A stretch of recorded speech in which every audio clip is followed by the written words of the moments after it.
Bom dia! Vamos estudar aqui a nossa Bíblia, desenvolver aqui o nosso conhecimento da Palavra de Deus, crescer nesse entendimento. Hoje a gente vai lidar com um livro difícil, hein? Juízes. Não é um livro tão difícil de ler, porque ele tem muita história, então ele é legal nisso, né? Mas é difícil de entender às vezes, né? Lidar com algumas coisas que esse livro traz, não é fácil não. Vamos orar, queridos? Senhor nosso Deus, que o Senhor, ó Pai, nos conduza nessa aula, que nós possamos, ó Deus, crescer no entendimento da sua palavra e compreender, ó Deus, aquilo que o Senhor tem para nós. Essa é a nossa oração em nome de Jesus Cristo. Amém. Muito bem, estamos aqui lidando com os profetas da literatura, ou da Bíblia hebraica, né? Os Neviim. São os escritos chamados de profetas, que é diferente dos que nós chamamos de profeta nos nossos livros, né? Na nossa Bíblia. Na nossa Bíblia, profetas são os profetas maiores e profetas menores, né? Na Bíblia hebraica, os profetas são aquele grupo de livros que começa lá em Josué e aí passa pelos livros que nós chamamos de históricos e aí entra nos livros que nós chamamos de proféticos mesmo, né? Então, eles caminham por aí. Então, nós vamos falar desses livros aí. Falamos de Josué semana passada e hoje nós vamos falar do livro dos Juízes, tá bom? Esse livro tem esse título por causa do período que ele cobre. Ele cobre o período que nós chamamos de período dos juízes na história hebraica. Então, vamos lá. A gente tem, na história hebraica, no Antigo Testamento, 3 períodos maiores assim. A gente tem o período patriarcal, que é aquele período lá que começa com Abraão, Isaac, Jacó, né? O período patriarcal. Nós temos o período dos juízes e nós temos o período da monarquia. São 3 maneiras assim até de estrutura social. Uma estrutura social mais familiar, patriarcal, uma estrutura social mais tribal, que é o período dos juízes, e uma estrutura social mais monárquica, que é o período da monarquia. Entre esses períodos nós temos outros momentos, né? Então a gente tem o Êxodo. Na verdade, não entre esses períodos. Além desses períodos, temos alguns momentos, vamos dizer assim, de transição. Nós temos o Êxodo, que é entre o período patriarcal e o período dos juízes, né? Aquela saída do Egito e chegada até a Terra Prometida. E nós temos depois o exílio, depois do período monárquico. Lembrando que o período da monarquia também é dividido em 2. Tem a monarquia unida e a monarquia dividida, né? Isso aí a gente vai estudar a partir da aula que vem. Então, a monarquia unida e a monarquia dividida, quando o povo todo era um só, debaixo de um único rei, 3 reis, Saul, Davi e Salomão, e depois a monarquia dividida, quando se dividiu em 2 reinos, o reino de Israel e o reino de Judá. Depois o período do exílio, que aí já é o povo sob o governo de outros povos. Então, o período de juízes é esse período de estrutura mais tribal, tá? Que essa era a ideia original do povo de Deus. Saído do Egito, chegado na Terra Prometida, ali eles iam então se estabelecer em tribos. E como funcionaria essa estrutura social? Você tem a tribo, aí você tem os líderes de cada clã, e aí os líderes de cada família, e aí os líderes de cada casa. Sendo casa o núcleo familiar, a família um grupo mais expandido, o clã um grupo mais expandido ainda, e a tribo reunindo todo mundo e, acima de tudo, o povo todo. Entende? Então, você não tinha uma liderança unificada sobre todo o povo. Você tinha grupos de autonomia concêntrica. Ia desde a casa até a tribo e até o povo, tá? Mas você não tinha um rei, você não tinha um líder, você não tinha nem mesmo Você tinha os líderes das tribos, os líderes dos clãs, das famílias, que eram reunidos quando era necessário, por exemplo, entrar numa guerra, quando era necessário decidir alguma coisa entre todo mundo. Tá? Então era uma estrutura descentralizada, tá bom? Descentralizada, você não tinha uma liderança central. E acontece que o período dos Juízes era para ser o fim da Bíblia, de certa forma. Por quê? Porque esse povo já tem terra, certo? Que é a terra prometida, onde eles chegaram, conquistaram lá com Josué. Esse povo já tem lei, porque Deus deu a lei a Moisés. Esse povo já tem lugar de adoração, que era o tabernáculo. Eles já tinham tudo. Agora era viver na terra, seguindo a lei do Senhor, e acabou. Não tem mais problema nenhum. Está tudo restaurado e daqui para frente só glória.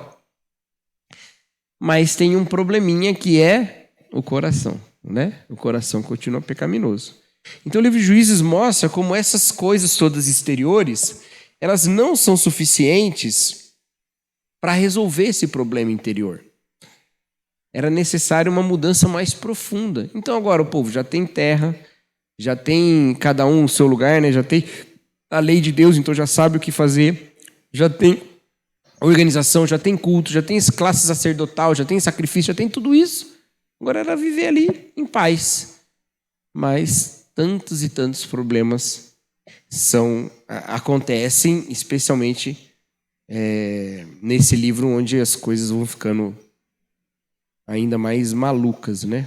A violência que esse livro tem, as injustiças, é algo muito, muito sério, né?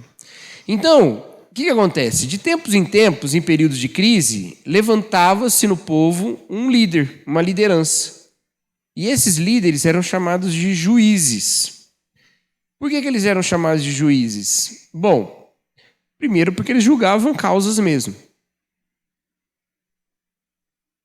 No mundo antigo, a principal atribuição de uma liderança política era julgar as causas. Essa nossa divisão, né, da república contemporânea entre três poderes, né, o executivo, legislativo e judiciário, não existia naquela época. Então as lideranças especialmente faziam julgamentos, né? Lembra lá Moisés caminhando com o povo no deserto? E aí ele fala lá o texto que ele gastava muito tempo julgando as causas, né? Lembra? Ele era o líder daquele povo, mas o que ele mais fazia era receber gente que estava reclamando de alguma coisa, que ele precisava decidir quem estava certo, né?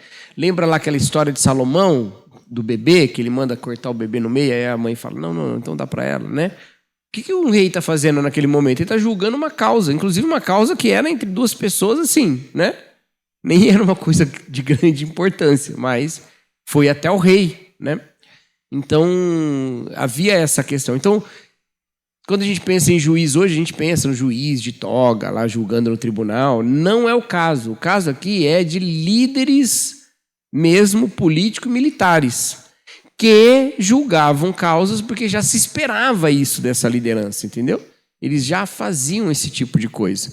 Então não tem nenhum conflito com isso. Agora, eles não eram reis, não tinha hereditariedade, não tinha aquele fenômeno da unção real que vai aparecer depois, não acontecia. Então é outra forma de organização, mas eles eram levantados em momentos de crise para resolver essas crises, e especialmente nesse livro, crises que são crises militares, né? Conflitos mesmo com os povos do entorno. Muitos conflitos, muitas guerras, muitas batalhas, e eles lideram nesses conflitos. Então eles eram líderes militares também, tá? Tudo bem, gente? Tranquilos até aqui? Sossegado? Alguma pergunta? Tá? Entendeu por que o livro é de juízes e não tem nenhum tribunal?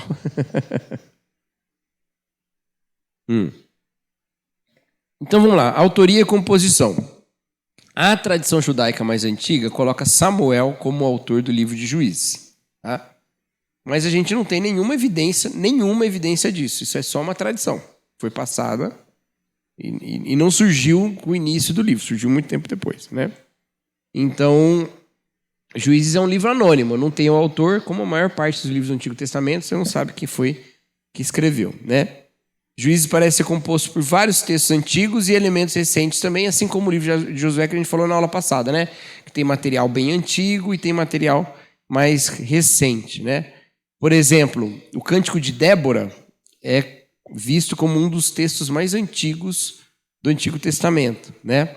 Só que a expressão naquele tempo não havia rei em Israel aponta que a autoria final desse livro tem que ser no período monárquico. Ou seja, tem que ser quando já tem rei, entendeu? Naquele tempo não havia rei em Israel. Por quê? Porque nesse tempo tem, entendeu? Então, o tempo de composição tem que ser no período da monarquia. Por isso que Samuel também aparece como candidato, porque ele vive no tempo da monarquia, né? Mas é só por isso também. Tem muitos candidatos. Muita gente vivia naquela época. Então, não precisa ser ele, né? Tem muitos estilos diferentes no livro de Juízes. Tem história, poesia, lei. Tem muita coisa diferente, né? Então, ele é um livro muito eclético, assim, marcado por várias formas diferentes de composição também, tá? E aí, o que a gente vê nesse livro, se você pensar assim, qual que é o eixo central desse livro? O que é que está sendo repetido aqui o tempo todo? É esse ciclo de apostasia, juízo, livramento e arrependimento. E aí, começa tudo de novo, certo? Então, o povo comete apostasia, ou seja, se desvia do Senhor, permitindo idolatria, cometendo injustiças, então se desvia do Senhor. Aí o que Deus faz? Promove juízo.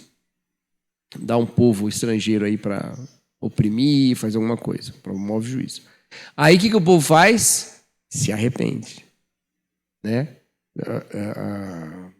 Eu pulei aqui, né? Eu errei o... Não. O que o povo faz? Clama a Deus. Aí o que Deus faz? Levanta um líder para livramento. Aí livra o povo dessa... E aí o povo se arrepende porque esse líder leva o povo ao arrependimento, né? Aí o líder fala, olha, tá vendo? Foi Deus e tal. Aí o povo vai e se arrepende diante de Deus. Né? E aí o que acontece? Aí o líder governa por um tempo, muito bem, aí ele morre, aí passa um tempo, apostasia de novo, né? E o povo fica nesse ciclo, tá bom?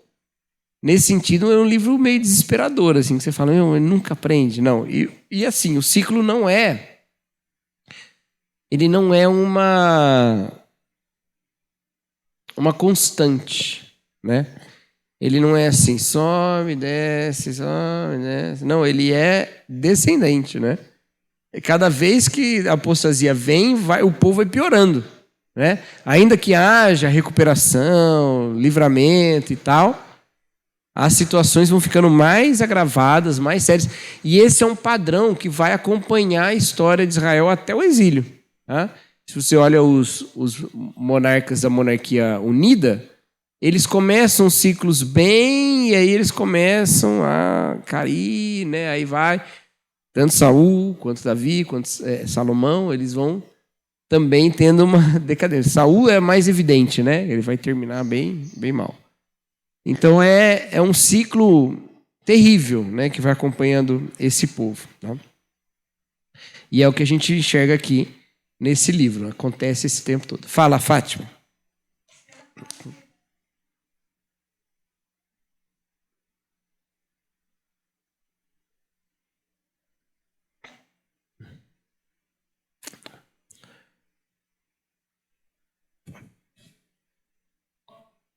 É.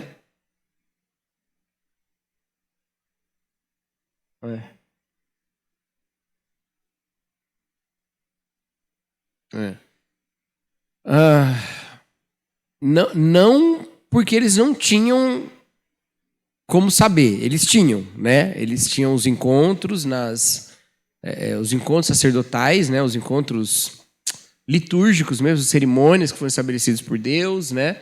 Eles tinham acesso à lei, a lei era ensinada, mas de fato a obrigação de passar isso para as gerações seguintes era dos pais, isso é verdade. E a obrigação dos filhos era ouvir os pais ensinando, né?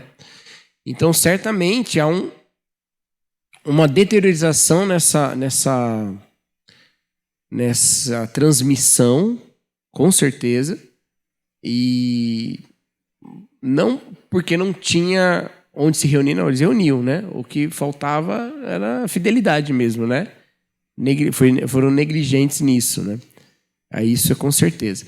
Isso é uma coisa interessante, porque quando o povo volta do exílio, aquilo que a gente chama de literatura pós-exílica, que é aquela lá dos últimos escritos do Antigo Testamento, eles têm uma ênfase muito firme nisso, em se apegar à lei, com medo de acontecer de novo todas essas coisas.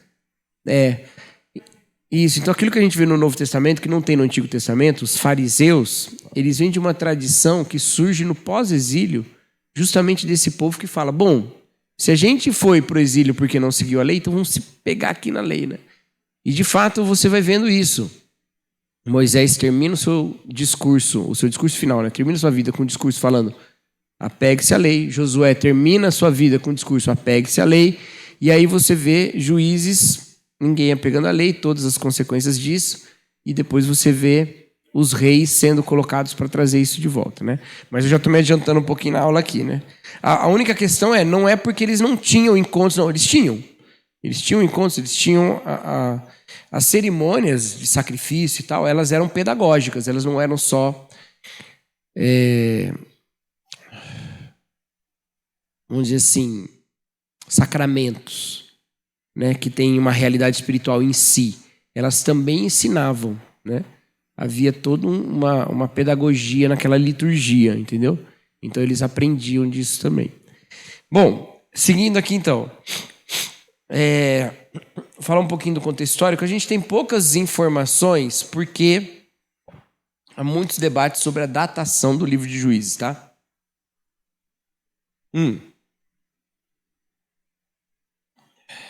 Espera só um pouquinho.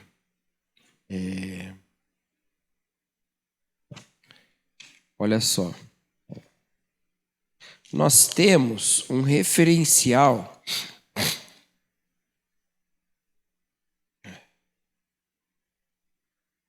onde é que está isso?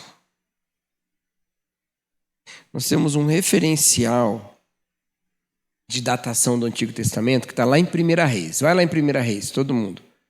Capítulo 6. É o texto que vai começar a falar da construção do templo, lá já no período do rei Salomão, tá bom? Então, bem depois desse período dos juízes aí. 1 Reis 6 é o versículo fundamental da datação do Antigo Testamento, pelo menos na narrativa bíblica. Ele fala assim: 480 anos depois que os israelitas saíram do Egito, no 4º ano do reinado de Salomão em Israel, no mês de Zive, o 2º mês, ele começou a construir o templo. O que acontece? A monarquia de Salomão, nós temos certa segurança da datação da monarquia de Salomão. A partir ali da monarquia unida, a gente tem um pouco mais de segurança das datas. Antes disso, é muito difícil a gente precisar.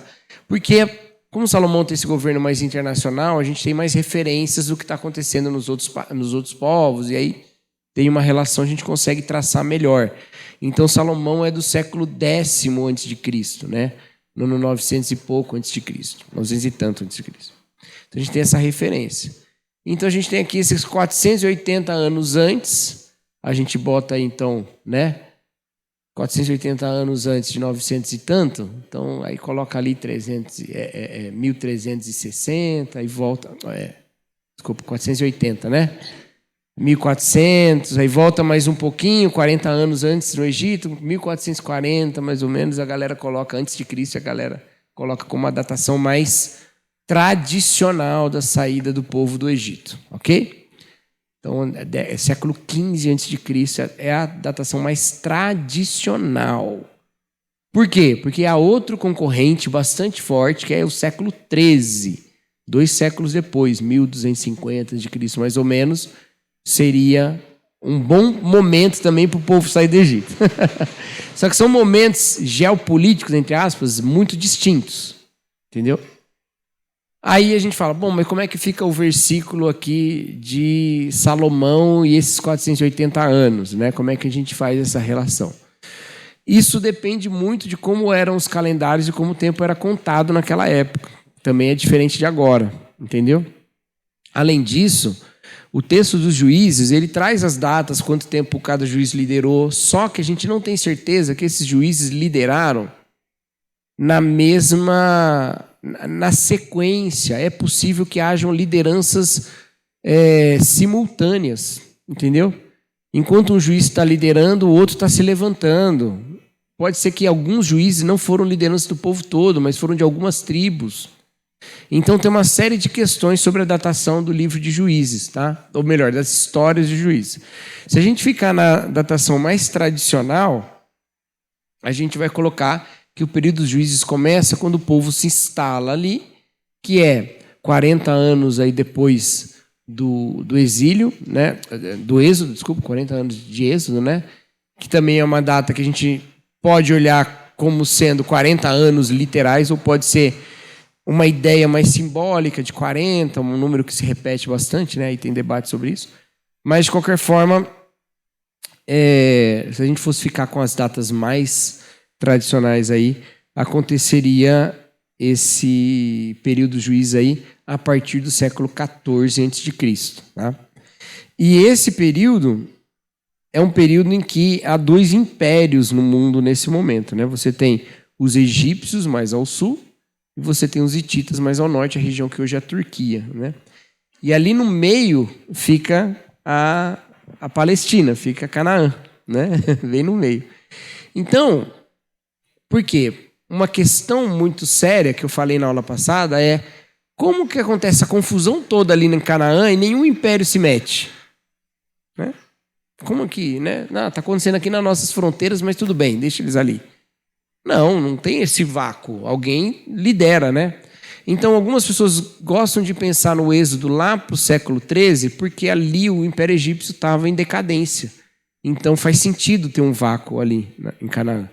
Mas alguns defendem que, como aquela terra é bem no meio entre o Império Hitita e o Império Egípcio, ali haveria uma terra de ninguém por causa desse conflito. E isso proporcionaria uma certa liberdade para o povo desenvolver ali as guerras, as batalhas todas que aconteceram, né?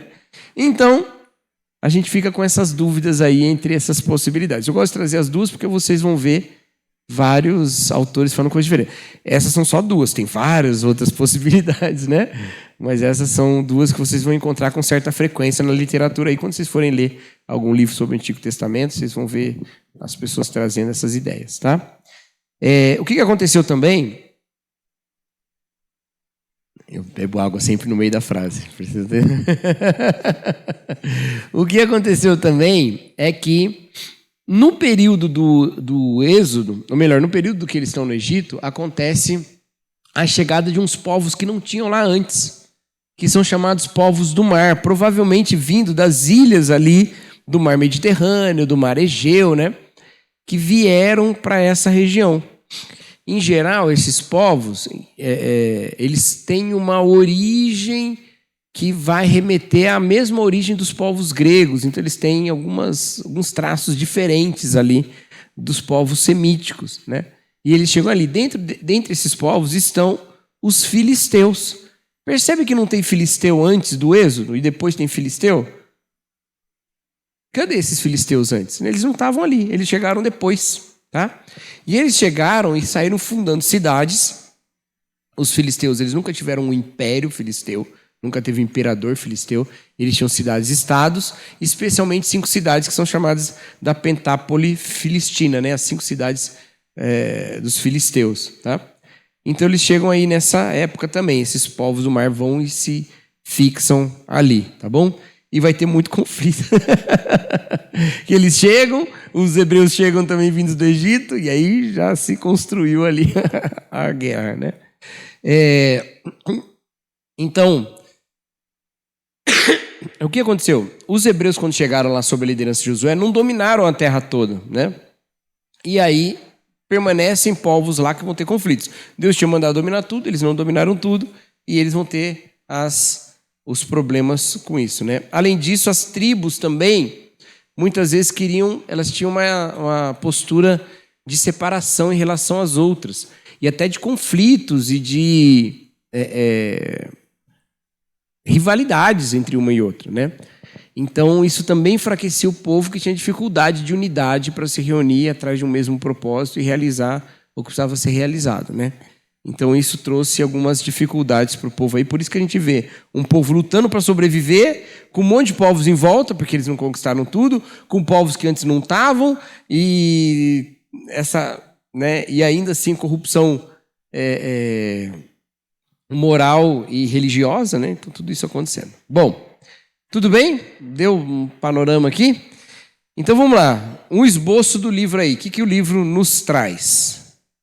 Começa falando já da desobediência e apostasia de Israel, já nos primeiros 3 capítulos, né? Ele vai falando desse afastamento, né?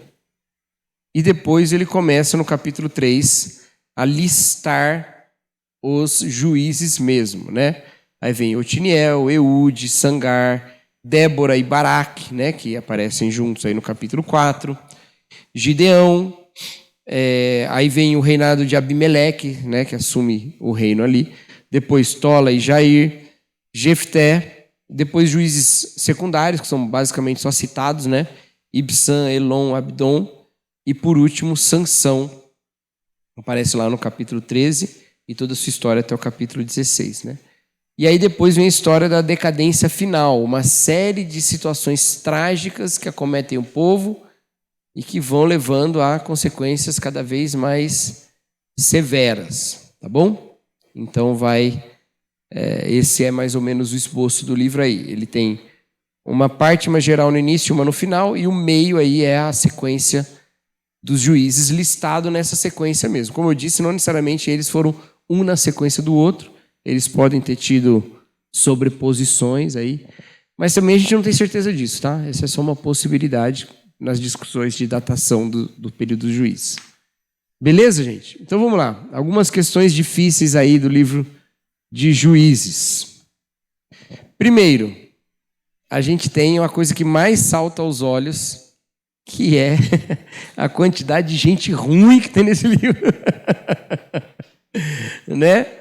Muita gente fazendo coisas muito estranhas. E algumas, inclusive, algumas dessas pessoas, dentre os protagonistas e heróis, né? Os próprios juízes aí, né? A gente tem traição e engano, como Eude lá fazendo a emboscada contra Eglon, né? Para matar Eglon. Jael também enganando Císera e depois enfiando uma estaca de cabana na fronte dele, né? Essa é uma das cenas mais violentas da Bíblia, né? Sim, exatamente. Uma palavra, inclusive, que é dupla, né? Porque está falando dela mesma e de Jael, né? Ela coloca ele para dormir lá, aí pega a estaca que segura a cabana, bota na cabeça dele, dá uma martelada e atravessa a cabeça dele. Né? Tem Jefté, que oferece sua filha em holocausto, ou não oferece? E aí? Qual que é o debate, né? Oferece ou não oferece sua filha em holocausto? Né? Mas, de qualquer forma, é um voto impensado, né? Que ele fala, primeiro lá que chegar eu vou oferecer um holocausto, se a própria filha chega, né? Aí ele vai ter que fazer. Oferecer um holocausto não, vai consagrar ao Senhor, ele diz, né? Ele não pensou, não pensou. Ele foi impensado mesmo, né? E violência, inconstância, destempero de Sansão, o personagem, né, dos juízes é o que tem maior espaço, né, no livro de Juízes, a maior quantidade de histórias relacionadas a ele, um grande herói do livro, né? E maluquinho das ideias. Né? Então a gente tem essas figuras muito falhas no livro de Juízes, né? Mas eles não são essas histórias, elas não estão aí para abrir precedentes ou para nos ensinar a ser como eles, né? Pelo contrário, elas são sempre criticadas e, na verdade, esses líderes acabam sendo, de alguma maneira, um reflexo do povo todo. Nessas histórias individuais, vê-se a mesma inconstância e os mesmos ciclos que nós vemos com o povo todo. Né? Que o povo todo também está passando por isso, por essas inconstâncias, por essas características reprováveis. Né? Então você acaba olhando, percebendo esses ciclos aí acontecendo com essas pessoas, que acontece lá com o povo também, que a gente já viu, né? E, como eu falei, existe um padrão decrescente de comportamento, né? Ele vai regredindo em termos de aplicação da justiça de Deus, né? Vai chegar até a decadência final, que é uma sequência de narrativas que envolve idolatria, estupro, assassinato, genocídio e sequestro de mulheres de outra tribo, né? Então é tudo uma coisa, vai levando a outra até chegar é um nível de desintegração social. Aquilo que era para ser um povo unificado virou guerras internas, né? Chega nesse nível aí, né? Outro tema, então assim, esses temas difíceis do livro de Juízes não estão em nenhum momento justificando nenhuma dessas atitudes. Porque eu já vi gente tomando textos, especialmente dessa parte final do livro, para falar, olha como a Bíblia é terrível, olha o tipo de coisa que ela ensina. Ela não está ensinando isso. Ela não está ensinando. O livro é obviamente crítico dessas atitudes. Ele deixa bem claro que está errado, né? E está no período mais complicado disso tudo, né? Então, às vezes, a gente até perde tempo sobre a moralidade dessas atitudes. Quantas discussões nós já tivemos se Sansão se suicidou ou não suicidou. Gente, a história não é sobre isso. Isso nem importa, para falar a verdade. Porque ali é uma situação completamente inadequada, certo? Não é esse o debate que está sendo trazido ali, a questão é outra, né? A gente não está na realidade normal das coisas, tudo bem? Então, até a discussão a partir dessas pessoas, da moralidade de certas coisas, ela muitas vezes é inútil, né? É inútil porque a gente perde tempo com isso. Outro tema importantíssimo é a relação do livro de Juízes com a monarquia, tá? Então o texto diz, naquele tempo não havia rei em Israel. É um refrão do livro, né, que vem se repetindo no capítulo 17, 18, 19, 21, aparece. Naquele tempo não havia rei em Israel. Então ele está afirmando, lógico, que a autoria do livro é no período da monarquia. Só que essa fala, ela sempre vem no contexto de um problema. Acontece uma situação terrível e vem. Naquele tempo não havia rei em Israel. Parece que o livro de Juízes é um livro pró-monarquia, né? Porque ele diz, olha, naquele tempo não tinha rei em Israel, essas coisas aconteciam, né? E aí, em alguns desses momentos, é somada essa frase a outra, né? Cada um fazia conforme achava direito, né? Naquele tempo não havia rei em Israel, cada um fazia conforme achava direito. Tudo bem, é um livro a favor da monarquia, no período monárquico, talvez debaixo ali do reino de Davi, está defendendo o reinado de Davi, beleza, tranquilo. Não é tão tranquilo assim. Porque o livro de Samuel, que tem uma ligação muito evidente com o livro de Juízes, ele é uma sequência perfeita, né? Juízes acaba, Samuel começa, perfeito. Tá? A gente tem na nossa Bíblia o livro de Ruth aí no meio, mas na Bíblia hebraica não tem Ruth. Ruth é só lá no final, nos escritos, tá bom? Então, na Bíblia hebraica... Não, o livro de Ruth existe, tá? Não estou falando que não tem o livro de Ruth na Bíblia hebraica. Tem, mas não tem aí, ele está lá no final, no grupo final dos livros. Esse livro de Juízes acaba, o livro de Samuel começa. E ele é uma sequência perfeita. Você pode ler na sua Bíblia aí a sequência, ele é perfeita. Só que no livro de Samuel é óbvio que Deus não queria um rei. E ele diz para Samuel, o povo não está rejeitando você, está rejeitando a mim, eu queria reinar sobre o povo. Como pode ter essa discussão? Juízes é pró-monarquia e Samuel é contra a monarquia? Como pode essas coisas acontecerem? Na verdade, a maneira como eu tenho resolvido essa questão pessoalmente é que o problema do povo não estava na primeira parte da frase, naquele tempo não havia rei em Israel. Está na segunda parte, cada um fazia conforme achava direito.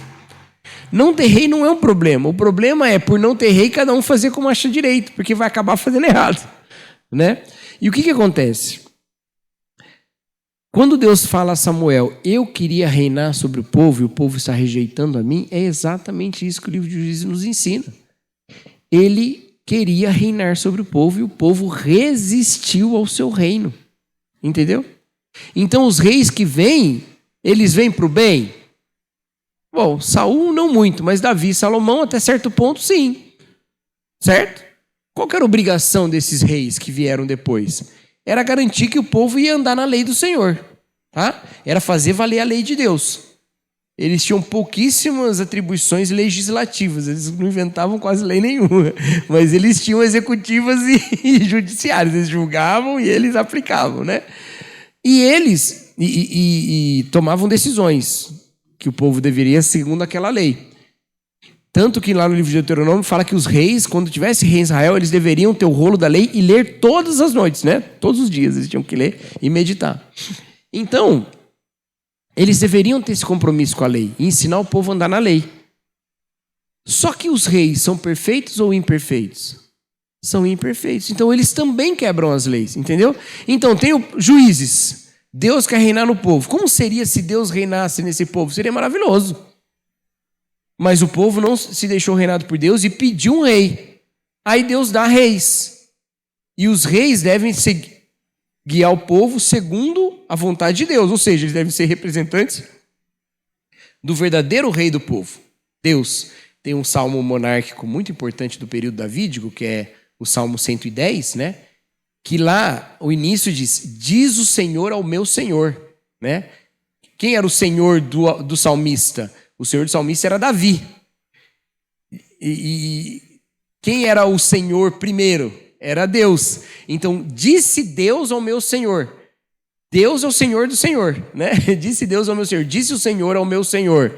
Assenta-te à minha direita até que eu coloque os inimigos debaixo dos seus pés. Então, a ideia era essa. O rei deveria ser um representante do verdadeiro Senhor, do verdadeiro rei, que era Deus, certo?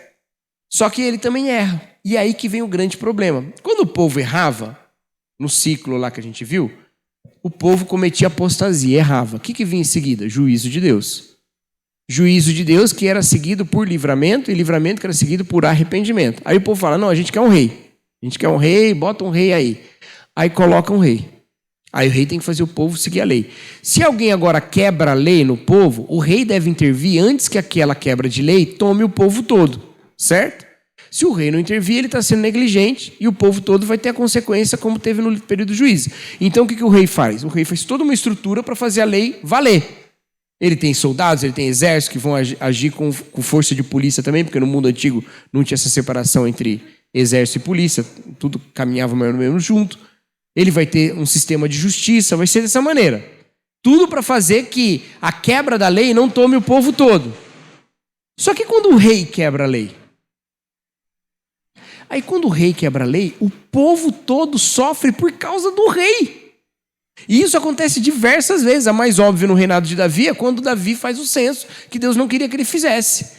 E o povo todo sofre porque Davi tomou uma decisão errada. O Davi fez alguma coisa errada. Então é vantagem você ter um rei que representa o povo diante de Deus? Às vezes é, às vezes não. É vantagem por um lado porque ele garante que o povo anda na lei, mas é desvantagem porque se um cara quebrar a lei, todo mundo sofre. Entendeu o problema? Então todo esse cenário nos aponta para a realidade que a gente vive agora, de um povo que continua imperfeito, de um povo que continua não seguindo a lei, mas de um povo que agora, diferente do povo do Antigo Testamento, tem rei, e tem um rei perfeito. Então agora a gente pode ter certeza que o nosso rei não quebra a lei e a gente sofre por causa dele, porque o nosso rei veio para cumprir a lei, e cumprir a lei de uma vez por todas. Então agora, reinados por esse rei, a gente caminha com a certeza de que a nossa relação com Deus não é essa, como era essa de apostasia, juízo, arrependimento, livramento e arrependimento. Não, a gente já está no livramento, sempre. Porque o nosso rei já venceu, porque a lei já foi cumprida. Então não tem mais apostasia, não tem mais essa relação. O que tem agora? Tem um pastor que nos encaminha no caminho, que nos puxa para uma vida de convivência com ele, entendeu? Então a relação mudou, porque agora a gente tem um rei perfeito, inclusive um rei perfeito que cumpre aquilo que era o sonho dos profetas. Tirarei o seu coração de pedra, colocarei um coração de carne, e escreverei a minha lei no seu coração. E é isso, a gente tem um rei que reina a partir dos nossos corações agora. O problema lá que o período dos juízes trouxe, que é, agora a gente está tudo perfeito, tem terra, tem lei, tem templo não tinha ainda, né? Tem tabernáculo, que é um templo, mas é um templo móvel, né? É um templo, né, remoto, EAD. A gente tem isso tudo, tem a Arca da Aliança, tem sacerdócio, está tudo, e agora só falta o quê? Falta o coração não resolveu. Agora, ainda que o coração não esteja plenamente resolvido, ele já é o templo do nosso Senhor. E ele já reina a partir do coração. Aí a coisa muda de figura. Então, Juízes é um livro que aponta para o inferno que seria a terra sem a gente ser reinado pelo verdadeiro rei. E no final, em Jesus, cumpre-se as duas coisas. O descendente de Davi é o rei sobre Jerusalém, para todo sempre. E Deus mesmo reina sobre o seu povo. Então o povo pede um rei, tem um rei, que é Jesus. E Deus quer reinar sobre o povo, e ele reina porque Jesus é Deus. Então essas duas coisas confluem e se resolvem. Entendeu? O lance é a gente não fazer conforme acha direito. Mas seguir o nosso rei, Jesus, segundo a sua bondade. Amém? Ficou bem, né? Espiritual, muito bem. Vamos lá, contribuições teológicas desse livro. Primeiro, Deus é Salvador. Apesar de todas as traições do povo contra Deus, ele nunca abandonou seu povo, respondeu o clamor a cada arrependimento, levantando um libertador para salvar. Olha que coisa interessante, né? O povo fazia tudo errado, né? Mas Deus sempre levantava alguém para libertá-lo, como levantou também o nosso justo juiz, Jesus Cristo, para nos libertar de uma vez por todas. Deus é soberano. Deus não se limita a usar seus filhos para exercer sua vontade, ele usa o inimigo estrangeiro para corrigir sua nação santa. Todas as circunstâncias estão sob seu controle. É uma coisa muito difícil de entender, né?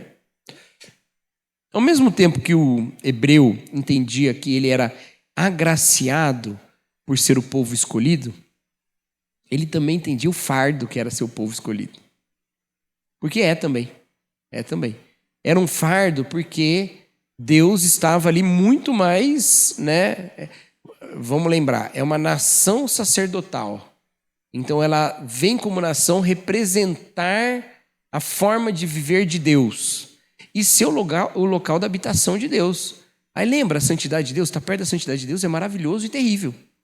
Certo? Entrar no Santo dos Santos é maravilhoso e terrível. É uma oportunidade só dada ao sacerdote e ao mesmo tempo é um risco que só o sacerdote passa, porque ele pode morrer lá dentro. Certo? A mesma coisa acontece com esse povo no meio de quem Deus habita. Era uma oportunidade maravilhosa, ele era profundamente grato por ser o povo escolhido por Deus, mas também é o povo que pisou fora da linha, tem exílio, vai ser mandado embora. Então não é fácil.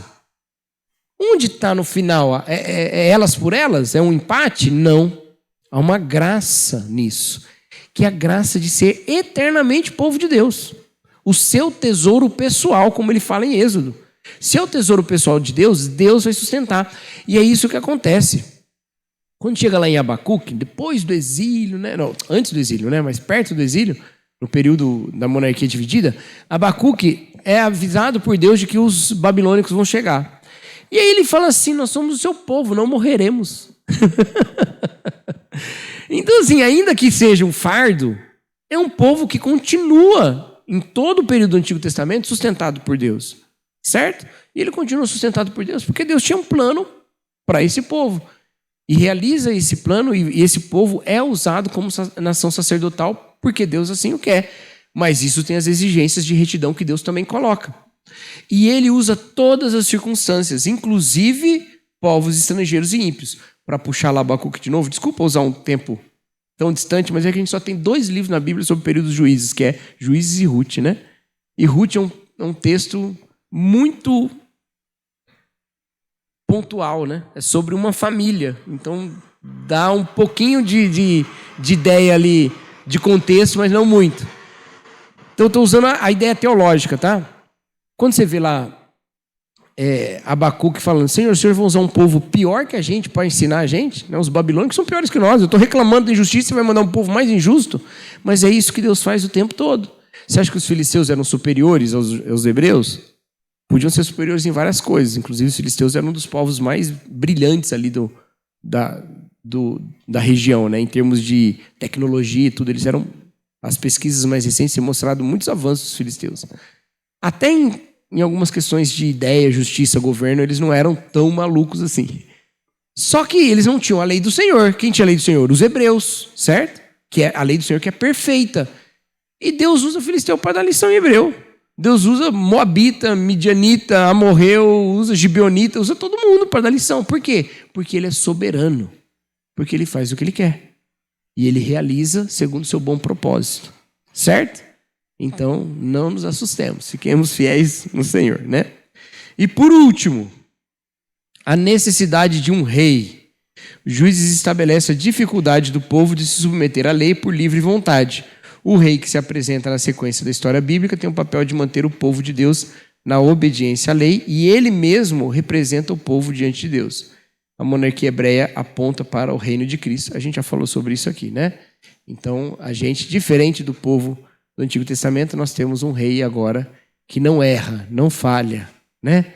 E que garante essa representação diante de Deus. Pode me tomar como o povo inteiro aqui. E de fato é o que acontece, né? Se o pecado de Davi fez o povo todo sofrer, a justiça de Cristo faz todo o povo jubilar. Davi faz lá o recenseamento e o povo todo sofre. Jesus vai para a cruz e todo o povo celebra. Porque por causa da justiça de Cristo, nós recebemos os méritos da sua obra. E aí a gente fica feliz da vida, garantido na reconciliação com Deus, né? Coisa boa. Amém, meus queridos? Perguntas?